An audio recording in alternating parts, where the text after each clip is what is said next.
So hey guys and welcome back to the another video of all about commerce. So यार क्या हाल चाल है आप सभी लोगों के। आई होप आप सब लोग बहुत बढ़िया होगे, बहुत अच्छे होगे, बहुत अच्छा कर रहे होगे आप लोग। तो यार ये वाली जो वीडियो होने वाली है ये हमारी इकोनॉमिक्स की होने वाली है। फर्स्ट ऑफ ऑल तो यार मैं आप लोगों से बहुत बहुत बहुत माफी मांगना चाहूंगा, क्योंकि रीजन बीइंग क्योंकि हमारी जो माइक्रो इकोनॉमिक्स की वीडियो है वो आ नहीं रही थी काफी टाइम से। तो यार एक्चुअली मेरे भी कुछ एग्जाम्स वगैरह थे, इस वजह से हम जो वीडियो है वो इकोनॉमिक्स की नहीं अपलोड कर पा रहे थे। लेकिन यार आज से मैं फुल श्योरिटी लेता हूँ कि जो आप लोगों की वीडियोस हैं वो रेगुलर बेसिस पे आएंगी और जल्द से जल्द अच्छी तरह समझ के हम लोग जो अपना सिलेबस है वो कंप्लीट करेंगे। तो यार जो हमारा जो चैप्टर नंबर चल रहा था वो चल रहा था हमारा माइक्रो इकोनॉमिक्स का चैप्टर नंबर फर्स्ट। ठीक है, इसके अंदर हम लोगों ने क्या बातें करी होंगी। इसके अंदर हम लोगों ने पहले पढ़ा था कि क्या कहते हैं भैया हमारा अपॉर्चुनिटी कॉस्ट क्या होता है, अपॉर्चुनिटी कॉस्ट क्या होता है, हमारा माइक्रो और मैक्रो के बीच में डिफरेंस क्या होता है, माइक्रो और मैक्रो के बीच में हमारा डिफरेंस क्या होता है मेन। ठीक है, तो यार अगर मैं अपॉर्चुनिटी कॉस्ट से मैं कवर करके चलूं कि अपॉर्चुनिटी कॉस्ट हमारी क्या होती है, तो अपॉर्चुनिटी कॉस्ट जो हमारी होती थी वो हमारी होती थी दी बेस्ट ऑल्टरनेटिव फॉरगोन। कि जो ऑप्शन मैंने छोड़ दिया है वो बेस्ट, जिस ऑप्शन की तरफ मैं जा रहा हूं और जो ऑप्शन मैं सैक्रिफाइस कर रहा हूं उसमें से कौन सा जो बेटर है वो हमारी जो मैं छोड़ता हूं बेसिकली वो मेरी अपॉर्चुनिटी कॉस्ट होती थी।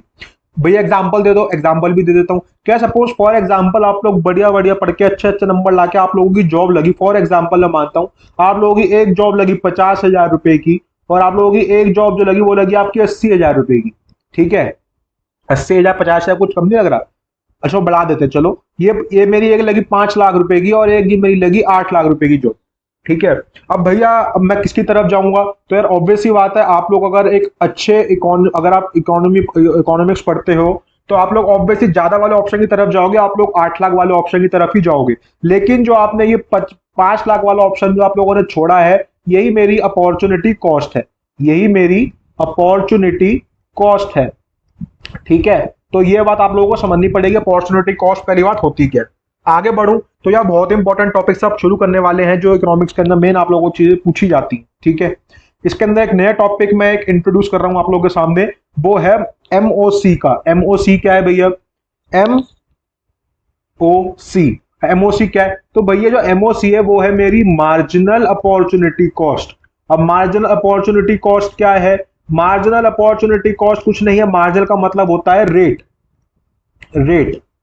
तो the rate at which I am sacrificing my one unit, मैं एक यूनिट को सैक्रिफाइस कर रहा हूं to produce the another unit. For example मेरी इकोनॉमी के अंदर दो प्रोडक्ट्स हैं, एक मैं एक्स बना रहा हूं एक मैं वाई बना रहा हूं। तो फॉर एग्जांपल मैं एक्स को बनाने के लिए वाई की एक कितनी यूनिट्स छोड़ रहा हूं, कितनी यूनिट्स है वो, एक हो दो हो तीन हो, मैं वाई की कितनी यूनिट्स छोड़ रहा हूं जिससे मैं एक एक्स की एक यूनिट बना सकूं। तो ये मेरी क्या है, एमओसी है, रेट है, एमओसी मार्जिनल अपॉर्चुनिटी कॉस्ट। ठीक है, ये बात क्लियर होनी चाहिए कि मार्जिनल अपॉर्चुनिटी कॉस्ट के अंदर अपॉर्चुनिटी कॉस्ट में क्या फर्क है।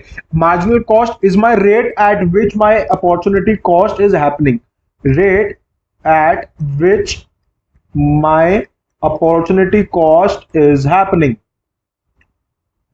ठीक है, ये बात क्लियर है। अपॉर्चुनिटी कॉस्ट क्या होती है, अपॉर्चुनिटी कॉस्ट मैं आप लोगों को बता चुका हूं। ठीक है, अब आगे बढ़ते हैं भैया, एक नया टॉपिक आता है इसके अंदर एम आर टी का। अब भैया ये क्या चीज है, M R T is my marginal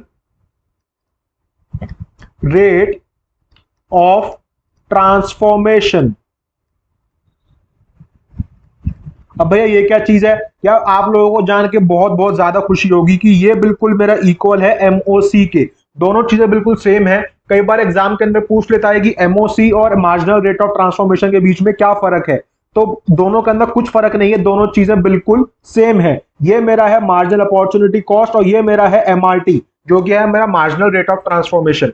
अब भैया इसका फॉर्मूला क्या होता है, तो यार आप लोग अगर आगे इकोनॉमिक्स पढ़ोगे ना, इसका एक बहुत बेसिक सा फॉर्मूला है, इकोनॉमिक्स के अंदर ही शुरुआत हो रही है आप लोगों की। इसका जो 80% आप लोगों की इकोनॉमिक्स है, एक तो एजम्पशंस पे चलती है, सबसे पहली बात आपकी एजम्पशंस होती है, इसकी भी कुछ एजम्पशंस है वो अपन लोग पढ़ेंगे क्या है।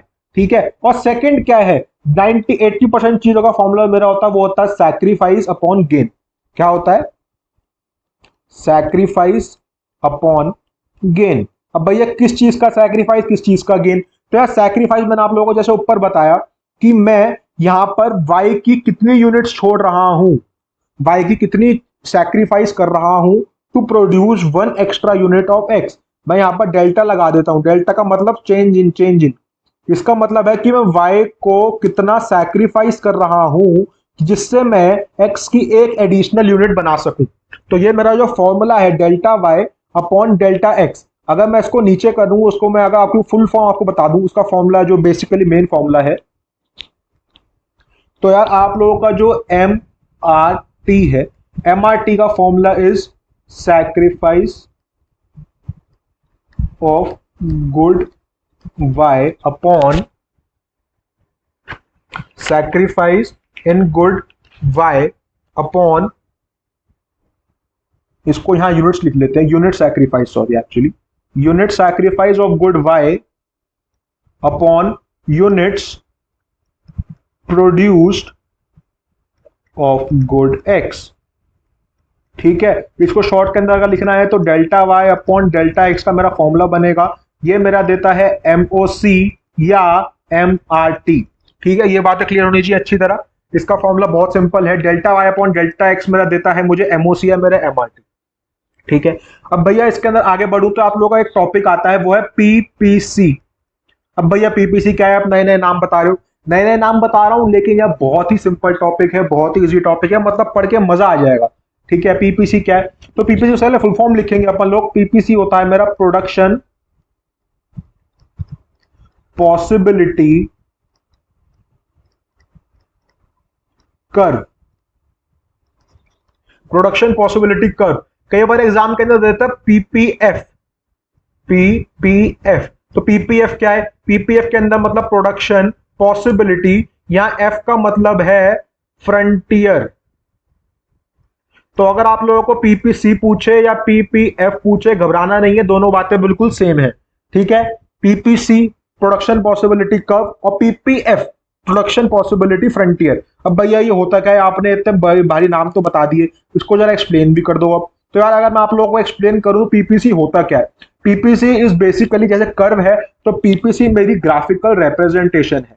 PPC जो है मेरी ग्राफिकल रिप्रेजेंटेशन है, किस चीज की, PPC जो है मेरी ग्राफिकल रिप्रेजेंटेशन है किस चीज की, दो गुड्स के कॉम्बिनेशन की, टू गुड्स कॉम्बिनेशन, जो कि मैं किस चीज से बना रहा हूं, जो कि मैं इकोनॉमी के अंदर बना रहा हूं।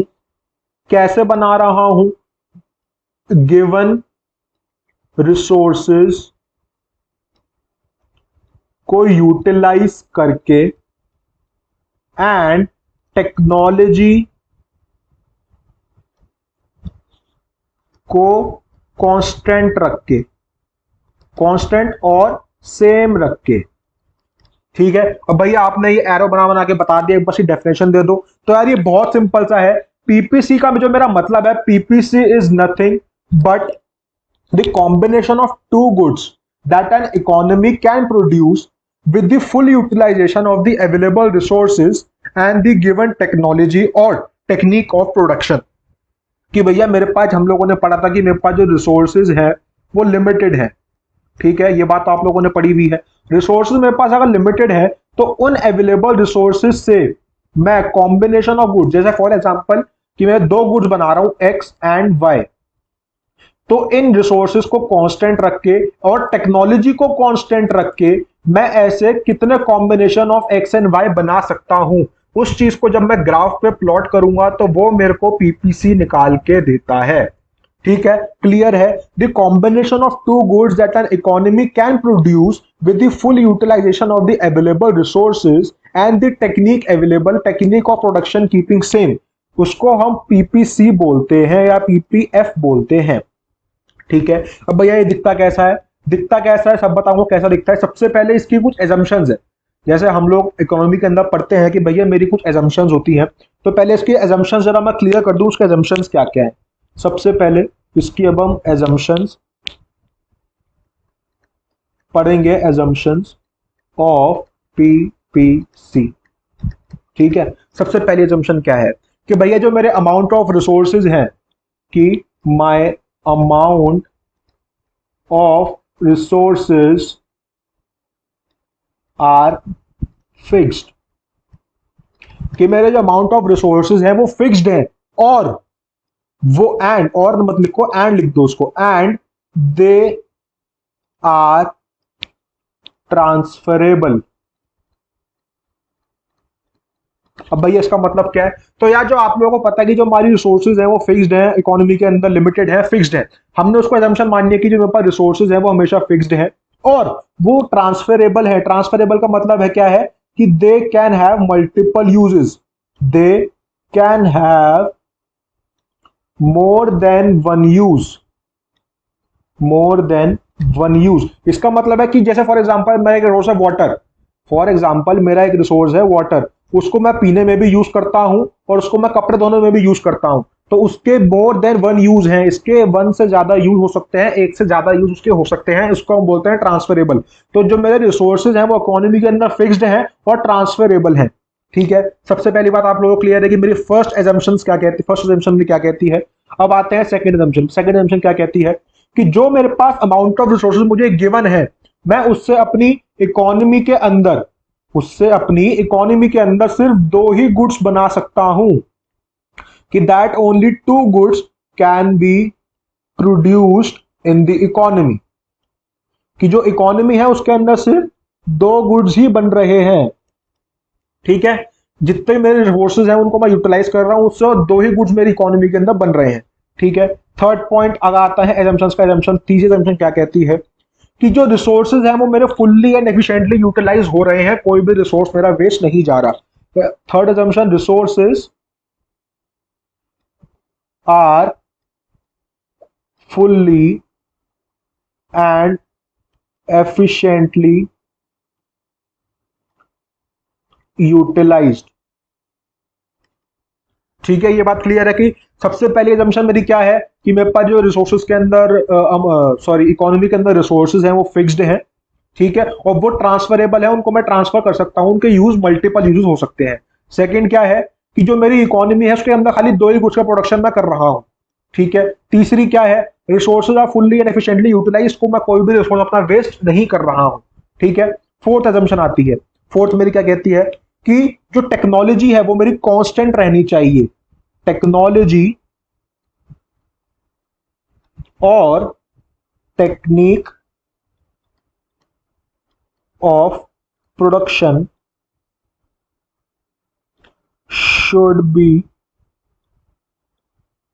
कांस्टेंट। इसके अंदर मेरा कोई भी चेंज नहीं आना चाहिए। टेक्नोलॉजी के अंदर टेक्नोलॉजी या टेक्निक ऑफ प्रोडक्शन मेरी कांस्टेंट रहनी चाहिए हमेशा।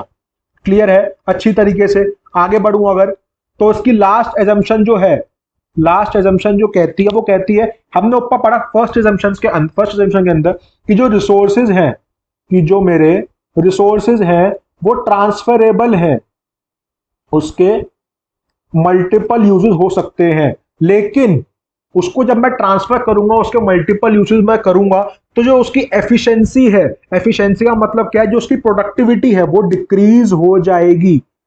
उसकी जो प्रोडक्टिविटी है वो डिक्रीज होगी, पक्का फॉर श्योर है। अब एग्जांपल के साथ अगर मैं बताऊं तो यार जो पानी आप लोग ड्रिंकिंग में यूज कर लेते हो, उसको आप कपड़े धोने में वॉशिंग के अंदर यूज कर सकते हो, लेकिन फिर उसके बाद वो ड्रिंकिंग के लिए एलिजिबल नहीं रहेगा पानी। अगर मैं इसको उल्टा करूं तो जो वाटर, जो H2O आप कपड़े धोने के अंदर यूज करते हो वो आप पी नहीं सकते, उसकी प्रोडक्टिविटी क्योंकि डिक्रीज हो गई है। समझ पा रहे हो मैं क्या कहना चाह रहा हूं कि रिसोर्सेज अगर ट्रांसफरेबल हैं तो उनकी प्रोडक्टिविटी भी डिक्रीज होगी ही होगी। ये मेरी फिफ्थ एजम्पशन है। ठीक है, अगर एजम्पशन वापस से मैं क्लियर करूं तो सबसे पहली एजम्पशन जो हम लोगों ने पढ़ी थी वो ये पढ़ी थी कि अमाउंट ऑफ रिसोर्सेज फिक्स्ड है, ट्रांसफरेबल रिसोर्सेज है। सेकंड एजम्पशन कि जो इकोनॉमी है उसके अंदर सिर्फ दो ही गुड्स में प्रोड्यूस कर रहा हूं। तीसरी assumption resources are fully and efficiently utilised. Fourth assumption कि जो मेरे लेवल ऑफ टेक्नोलॉजी है, टेक्निक ऑफ प्रोडक्शन है, वो कांस्टेंट रहनी चाहिए। और जो अगला वाला पॉइंट है मेरा वो है कि जो मेरे रिसोर्सेज हैं वो भले ही ट्रांसफरेबल है, एक सेकेंड, जो मेरे रिसोर्सेज है वो ट्रांसफरेबल है, लेकिन जो उनकी प्रोडक्टिविटी है वो उनकी डिक्रीज होगी, पक्का फॉर श्योर है। क्लियर है अच्छी तरीके से पॉइंट की क्या क्या है, क्या क्या चीजें हैं इसमें। ठीक है, अब भैया पीपीसी होता क्या है? सबसे पहले यार फिर आप लोगों को मैं शेड्यूल बताता हूं कि शेड्यूल क्या होता है। आप लोग अगर इकोनॉमिक्स के अंदर एक शेड्यूल बना के आते हो तो आप लोगों को एक एक्स्ट्रा बोनस रहता है, आप लोगों को उसके मार्क्स एक्स्ट्रा मिलते हैं। शेड्यूल क्या होता है? शेड्यूल होता है टेबल आप लोग जो बनाते हो एक्सप्लेनेशन के लिए, अपनी अंडरस्टैंडिंग के लिए बेटर हो जाती है वो, इसलिए आप लोग एक शेड्यूल, एक टेबल बनाते हो। ठीक है, तो यहाँ पे मैं अगर आप लोगों को बताता हूँ पॉसिबिलिटी, मैं यहाँ ले लेता हूँ कुछ पॉसिबिलिटी। ठीक है, यहां मैं ले लेता हूं गुड एक्स, यहां ले लेता हूं गुड वाई।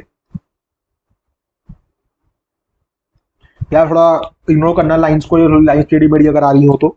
ठीक है, एम ओ सी, और यहां मैं ले लेता हूं, इसको मैं इरेज कर देता हूं,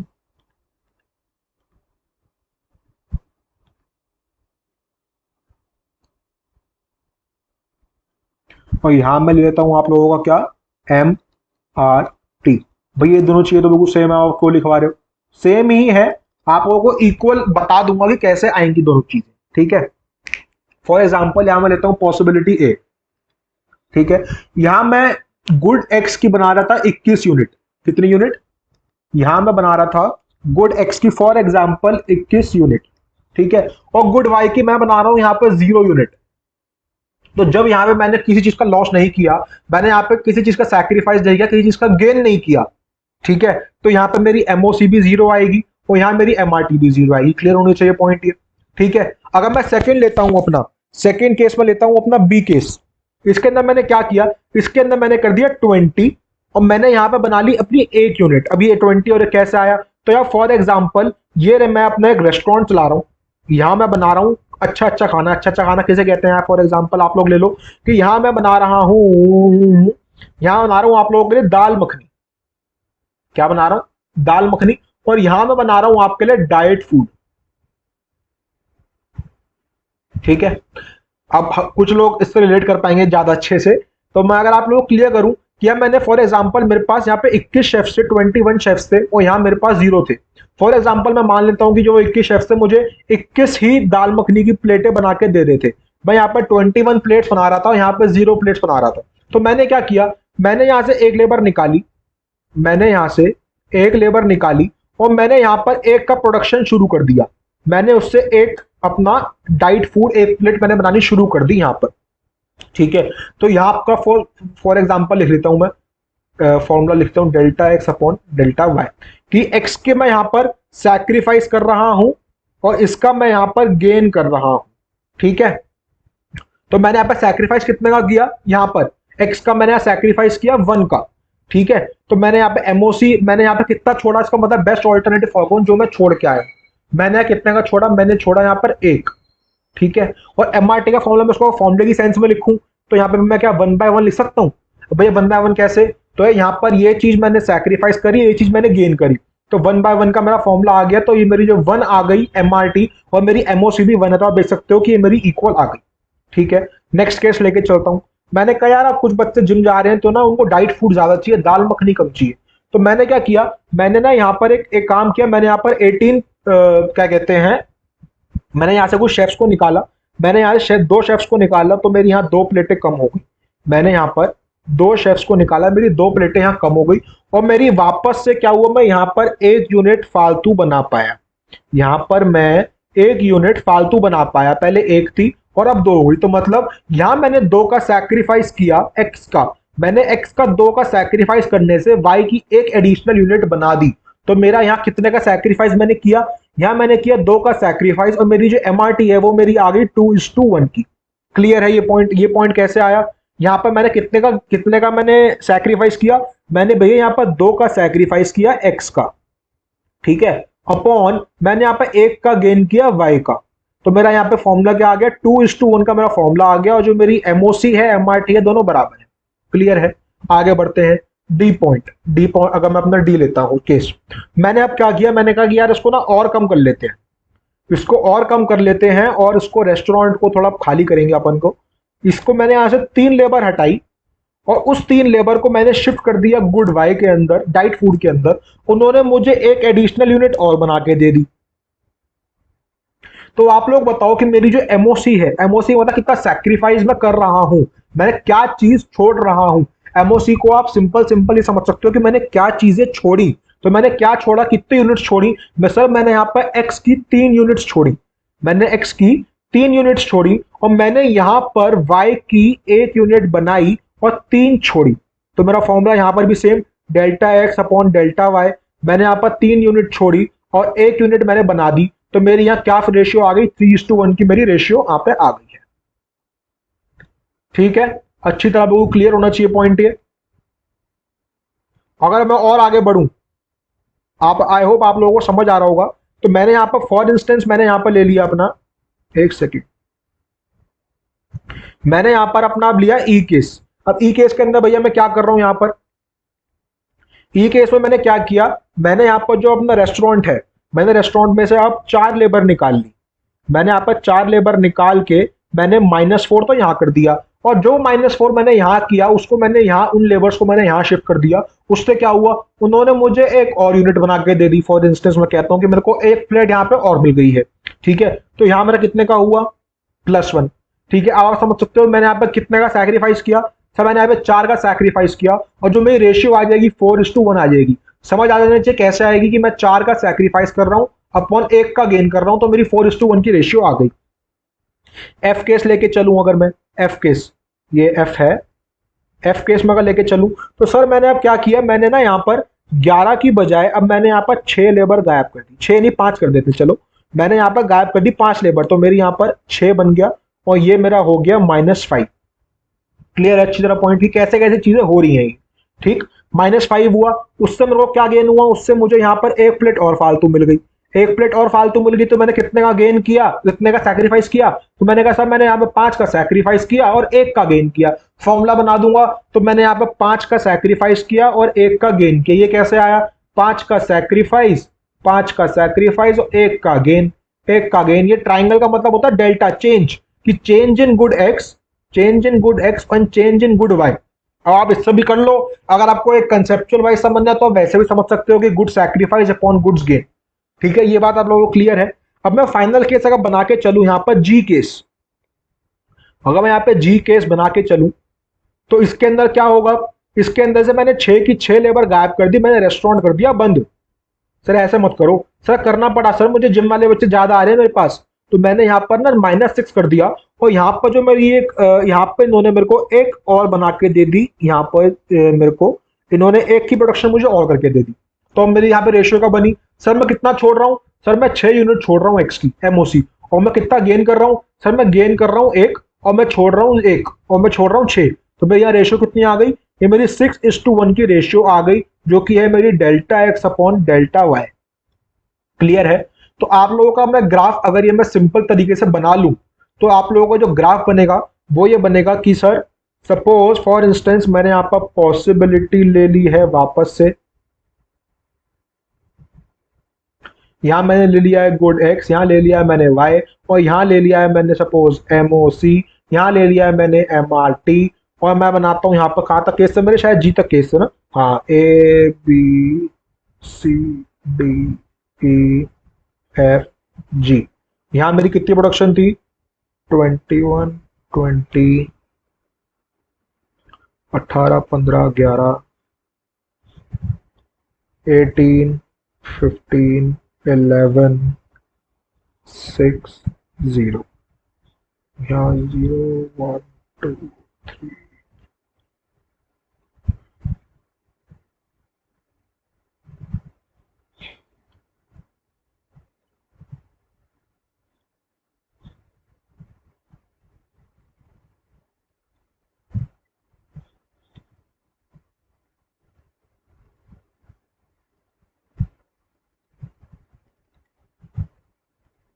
ठीक है, तो आप लोगों को ग्राफ अच्छी तरह क्लियर होना चाहिए कैसे बनाया कैसे नहीं बनेगा। जो ग्राफ है, अब मैं ग्राफ इसकी लास्ट क्लास बची है वो नेक्स्ट वीडियो के अंदर कवर करूंगा। बहुत सिंपल है, बहुत एक लास्ट वीडियो का चैप्टर ऑलमोस्ट रह गया है, ये खत्म करके अपन लोग आगे बढ़ेंगे नए चैप्टर्स के साथ और खत्म करेंगे इस पूरी माइक्रो इकोनॉमिक्स को।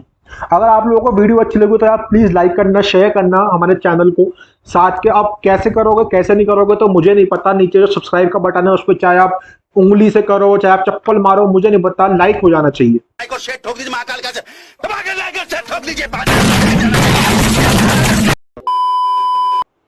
ठीक है, तो मेरा नाम यश है, अब हम मिलते हैं अगली वीडियो के अंदर। So till then goodbye and good luck. है।